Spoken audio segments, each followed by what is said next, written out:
여러분 안녕하십니까? 이어서 광주 MBC 뉴스데스크입니다. 환경훼손을 우려하면서 태양광 발전시설 허가를 내주지 않았던 곳에 불과 1년 만에 다시 허가가 났다면 어떨까요? 담양군에서 벌어진 일인데 주민들은 사실상 번지수만 바꿔서 허가를 내줬다며 특혜 의혹을 제기하고 있습니다. 김영찬 기자가 보도합니다. 담양군의 한 야산입니다. 지난해 5월 5천여 제곱미터 부지에 태양광 발전시설 설치를 위한 조건부 허가가 내려졌습니다. 그런데 이곳 지난 2024년 태양광 사업이 추진됐다 자연재해와 환경훼손 등의 우려로 개발 불허 결정이 났던 그 야산입니다. 지형의 보존 가치를 인정해 개발을 불허했던 담양군의 잣대가 1년 만에 180도 뒤집힌 건 번지수 때문이었습니다. 같은 사업자가 1년 전 불허된 부지에서 불과 150m 떨어진 지점에 새로 개발 허가를 신청한 겁니다. 주민들은 번지수만 다를 뿐 사실상 같은 산자락인데 행정의 판단이 납득할 수 없는 이유로 정반대로 뒤집혔다며 반발하고 있습니다. 달라진 건 아무것도 없어요. 동일한 장소에 그냥 업체가 다시 신청을 했고 그다음에 이번에는 그냥 군에서 허가를 내준 거. 그거 말고는 달라진 건 아무것도 없죠. 대규모 벌목과 개발로 하천 범람 같은 자연재해 위험이 커질 수 있다는 점도 주민 불안을 키우고 있습니다. 특히 인허가 과정에서 직접 이해 당사자인 마을 사람들의 동의 절차가 완전히 무시됐다고 분통을 터뜨립니다. 담양군은 사업자는 같지만 번지수가 달라졌고 기존 개발 심의위원회 지적사항도 보완 제출해 허가를 내준 것이라며 인허가 과정엔 문제가 없다는 입장입니다.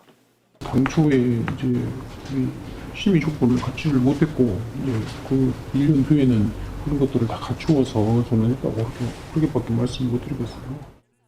번지수 갈아타기 의혹에 입을 닫은 행정기관. 주민들은 이번 허가 과정에 석연치 않은 특혜가 의심된다며 전남도에 엄정한 감사를 촉구하기로 했습니다. MBC 뉴스 김영창입니다. 광주 전남 행정통합 발표 후 처음으로 열린 시민 집담회에서는 통합의 필요성과 속도를 둘러싼 질문들이 쏟아졌습니다. 통합이 가져올 변화를 구체적으로 또 먼저 시민들에게 제시해야 한다는 목소리도 이어졌는데요. 광주시는 추가 설명회를 열어서 우려를 해소하겠다는 계획입니다. 천홍희 기자입니다.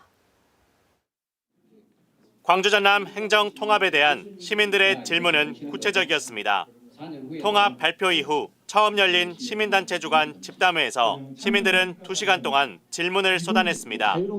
처음 겪는 행정 통합이 급격히 진행되고 있는 만큼 지역에서 살아가는 시민들의 현실적인 고민이 드러났습니다.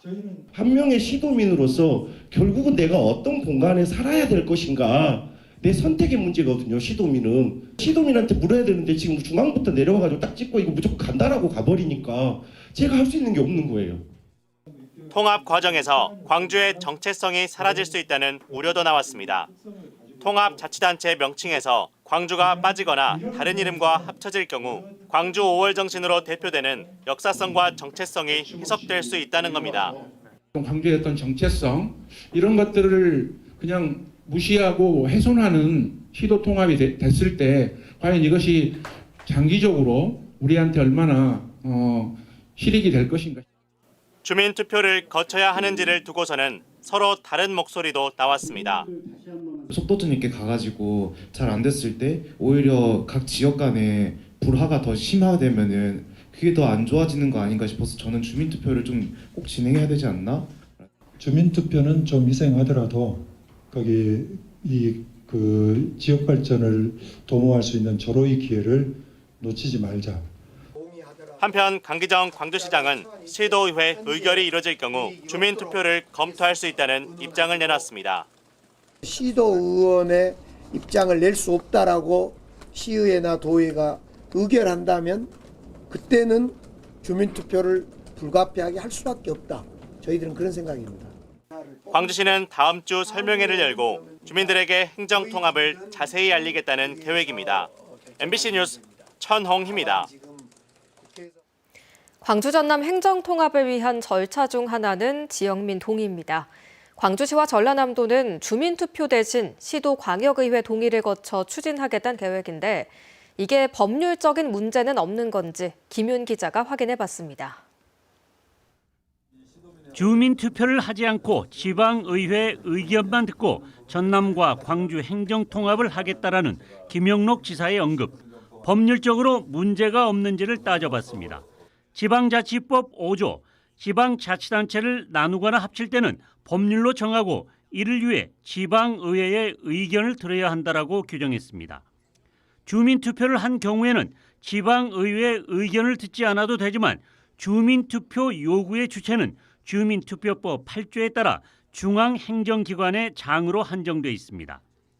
지방자치법 18조에도 주민생활에 중대한 영향을 미치는 결정사항에 주민투표를 할 수 있도록 했지만 자치단체장 재량사항으로 규정했습니다. 시도지사가 할 수도 있고 하지 않을 수도 있다는 것입니다. 또한 주민투표를 하지 않을 경우 헌법소원도 제기할 수 있겠지만 주민투표가 헌법적 기본권이라고 보기 힘들다는 게 학계의 입장입니다. 근데 지방자치법상의 주민투표권은 법률상 권리로 봐요. 헌법소원을 제기하기는 좀 어렵다는 생각이 들고. 이 때문에 광역행정통합은 정부가 동의하면 주민투표를 하지 않아도 되고 지방의회의 투표 절차인 동의 과정도 규정돼 있지 않는 등 입법 공백 상태라는 지적입니다. 광역 단위는 지금 현재로서는 입법 품질이 너무 심해가지고 그렇게 얘기해도 법률상 문제 있다라고 딱 정해서 말을 못해요.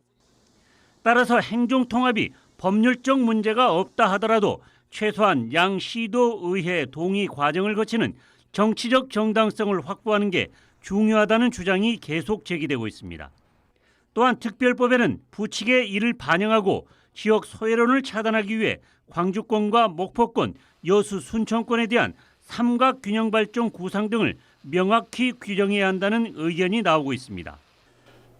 최소한 권역의 최소 대표성을 보장한다든지 균형 투자 준칙, 또 격차 완화 기금, 생활권 서비스 기준, 또 현장 기간 유지 원칙 등 이러한 사항들을 법 조항으로 명문화해야 입법 공백 상태에서 일사천리로 진행되는 전남과 광주의 광역자치단체 통합이 앞으로 민주적 정당성을 어떻게 확보할지 관심이 커지고 있습니다.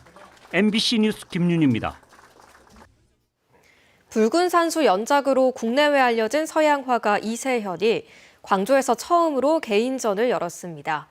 이 작가의 그림은 한강의 소설 작별하지 않는다 독일어판 표지를 장식하기도 했는데요.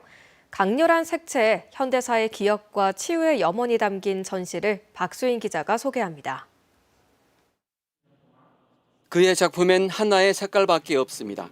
산도 빨갛고 물도 빨갛고 사람도 집도 모두 빨강입니다. 원근이 사라진 공간에 여러 개의 풍광이 중첩돼 있습니다. 그 위로 전쟁과 폭력, 상실의 현대사가 강렬한 꿈의 여운처럼 쌓여 있습니다. 작가 이세현은 경남에서 태어나 서울과 런던에서 미술을 공부했습니다. 청년 시절에 5.18의 진실을 접하고선 광주가 예술의 출발점이자 마음의 고향이 됐습니다. 비무장지대에서 군복무를 할 때 야간 투시경을 통해 본 단색과 명암의 세계가 회화적 영감의 원천이었습니다. 분단과 전쟁의 트라우마를 지닌 사람들에게 금기의 색이었던 빨강을 통해 기억해야 할 순간들을 정면으로 응시합니다.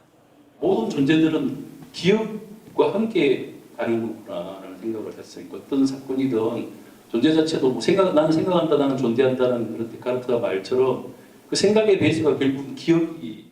유럽에서도 여러 차례 선보인 그의 작품은 한강의 소설 작별하지 않는다 독일어판에 표지를 장식하기도 했습니다. 한강의 노벨상 수상 1주년을 즈음해 이 작가는 예술적 사유의 출발점인 광주에서 과거가 현재를 도울 수 있는지 되묻습니다. 이번 전시에서 이세현의 작품은 기억의 중첩으로만 끝나지 않습니다. 우주와 바다, 고향의 풍경과 어머니의 흔적 등을 화폭에 담아 상처와 기억 너머에 있는 존재의 근원과 영원성을 탐구합니다. 과거의 역사적인 사건들을 자신의 작품 속에서 이야기를 하고 또 이제 나이가 들어서는 이제 인간의 어떤 유한한 삶에 대한 어떤 그런 존재론적인 부분까지도 이제 좀 살펴볼 수 있는 전시를 꾸렸습니다.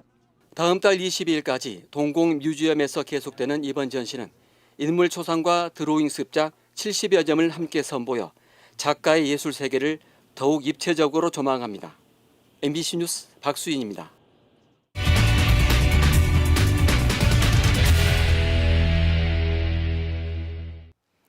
무안국자공항 인근의 항공기 정비 산업을 육성하겠다며 760억 원을 들여 만든 항공정비 특화 산단이 텅 비어 있다는 소식 어제 전해드렸는데요. 유일하게 입주하겠다고 나섰던 기업마저 투자가 지연되면서 애초부터 사업성 검증이 충분했는지 의문이 제기되고 있습니다. 한 걸음 더 집중 취재 박혜진 기자입니다. 지난 2024년 무안공항 옆에 조성된 35만여 제곱미터 규모의 MRO 항공정비 특화산업단지. 무안군이 유지와 보수, 정비를 뜻하는 MRO 산업을 미래성장 산업으로 키우겠다며 조성했습니다. 일자리 창출과 지역경제 활성화를 내세운 무안군의 설득에 주민들은 터전을 비워주는데 마다하지 않았습니다. MRO 산단이 잘 됐으면 하는 바람이고 또 지역경제 활성화는 물론이고 또 인구 유입 또 이제 고용 창출 이런 부분에 있어서도 상당히 기대감이 큽니다. 지역민들은. 무안군이 투입한 예산만 토지 보상비 등을 포함해 모두 466억 원에 달합니다. 재작년 준공된 이 산업단지는 서해지방해양경찰청을 제외하면 2년 가까이 입주 기업 하나 없이 텅 비어 있습니다. 국내 항공 정비 전문 업체가 유일하게 입주 의사를 밝혔지만 투자가 무기한 지연되고 있기 때문입니다. 당초 해당 업체가 우선 분양권을 갖고 있던 땅은 전체 산업용지의 61%인 17만여 제곱미터. 땅값만 250억 원 규모였습니다.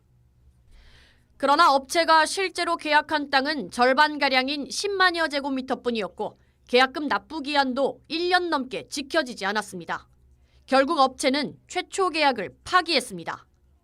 관련법에 따르면 입주 계약 이후 6개월 이내 계약을 이행하지 않으면 해지가 가능합니다. 그럼에도 무안군은 계약 해지 대신 계약금 납부 기한을 1년 동안 4차례 연장해 준 것으로 확인됐습니다. 분양 공고에도 명시한 계약 당일 계약금을 내야 한다는 자체 규정과는 다른 행정처리였습니다. 이후 무안군은 자금난으로 계약을 파기했던 이 업체와 7만 제곱미터 규모의 부지에 대해 다시 계약을 맺었습니다. 이 과정에서도 위약금 등 별도의 불이익은 부과하지 않았습니다. 한 기업이라도 무안 MRO 산단에 유치하고 싶은 무안군의 의지가 있어서 문제는 여기서 끝이 아닙니다. 재계약 이후에도 중도금 47억 원이 4개월 넘게 납부되지 않았지만 무안군은 또다시 납부 기한을 연장해주고 있습니다. 취재 결과 해당 업체는 설립 이후 뚜렷한 매출 없이 적자가 이어져 온 것으로 파악됐습니다. 아직 회사에서 영업이익은 발생하지 않고 있습니다. 당초 기업의 재정 상황을 알 수 있는 3년치 재무제표를 받고 심의해 입주기업을 선정하겠다고 했던 무안군. 실제 판단 과정에서는 반영되지 않았습니다. 재무제표의 그런 내용보다는 그 사업 계획을 봤었을 때 저희 산단에 대해서 충분한 미래지향적으로 뭔가를 할 수 있다라고 내부적으로 판단했었던 것 같습니다. 무안군이 초기 계획에서 언급했던 입주 대상 기업은 모두 5곳. 하지만 현재까지 해당 업체를 제외하면 입주 계획을 밝힌 기업은 없는 상황입니다. 결국 기업 수요 조사도 업체에 대한 기본적인 검증조차 하지 않은 무안군의 행정이 산단 실패를 초래했다는 지적이 나오고 있습니다. MBC 뉴스 박혜진입니다. 올해 순천만을 찾은 흑두루미 수가 역대 최다를 기록하면서 서식지도 점차 확대되고 있습니다. 흑두루미 월동지로 알려진 순천만과 인접한 고흥에서도 수백 마리의 흑두루미가 관찰됐습니다. 김단비 기자입니다. 물이 지은 새들이 논바닥에 남아있는 나다를 연신 쪼아먹습니다. 자세히 보니 붉은 정수리에 흰목, 검은 몸이 눈에 띕니다.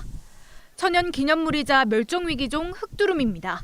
작은 인기척에도 금세 알아채고 큰 날개를 펼쳐 날아오릅니다. 제 뒤로 철새들 사이로 흑두루미가 보이는데요. 이곳은 흑두루미 월동지로 유명한 순천만이 아니라 고흥만입니다. 역대 가장 많은 흑두루미가 순천만을 찾으면서 인근 고흥까지 서식지가 확대됐습니다. 현재까지 관찰된 개체수는 300여 마리.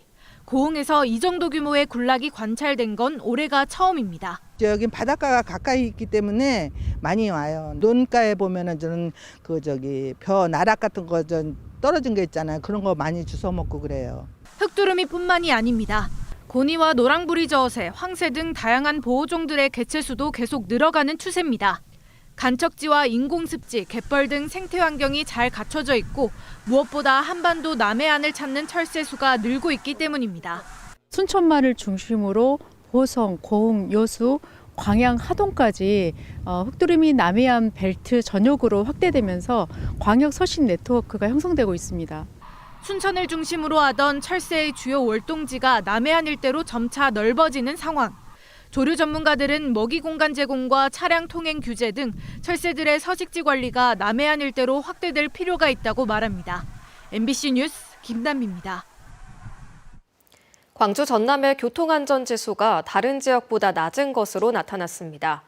행정안전부가 발표한 2025년 지역안전지수에 따르면 광주의 교통안전지수는 동구 광산구가 4등급으로 가장 낮았고 나머지 세 자치구도 3등급에 그쳤습니다.